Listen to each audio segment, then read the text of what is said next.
Okay, one last model, I promise.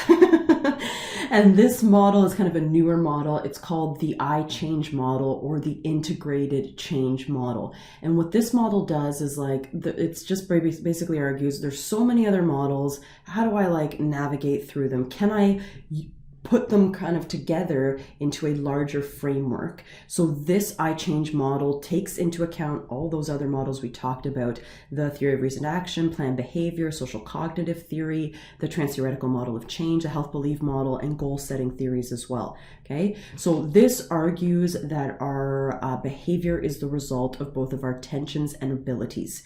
Okay, and it does, like the stages of change model, have a temporal component to it. It argues that change occurs in the phases of awareness, motivation, and action. Okay, so awareness would be kind of like that state, that part of change that's like, do I know that this is something I should be doing? Do I see that there's a risk? What are my perceived barriers? What are my perceived benefits of that? What is my awareness in and around that goal? And that awareness and our awareness speaks to our motivation as well. Right? Our attitudes about that behavior, whether we think we have enough social support as well, our self-efficacy, and that motivation intention as well, or behavioral intention, which we would see from the theory of reasoned action and theory of planned behavior too. Okay?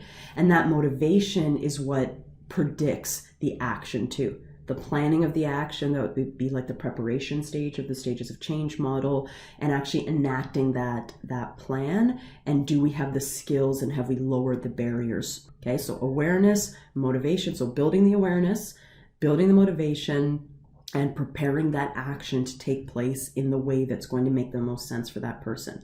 But what this theory also argues, which actually kind of speaks again to the precede-proceed model actually, is that there are preceding factors that affect all of these things, like the action, awareness, and motivation stages. Okay, so there's biological factors, there's psychological factors, behavioral, environmental factors. So for instance, biological factors, you could even argue that some people's, so there's different levels of intelligence, and that's not a judgment. That's just kind of our minds are different, and some people have the mind that is able to get some of these concepts a little bit more easily than others. There can be psychological barriers that affect every one of these particular stages too. Plus their past behaviors and the environment they live in.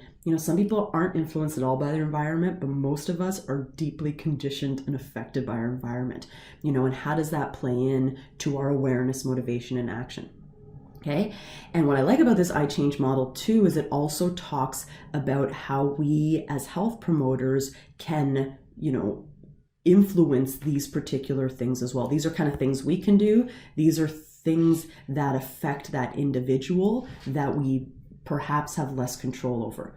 Okay, so is the message personal? What is the message? What channel are we sending the message through? And what's the source of that message? These are things, again, that speak differently to each of these changes. Okay, so again, just another framework to help you guys kind of put the other ones together as far as understanding why people change. But what I would suggest for you, if you are working with people or communities or at the public policy level, is use the framework that makes the most sense for that particular situation.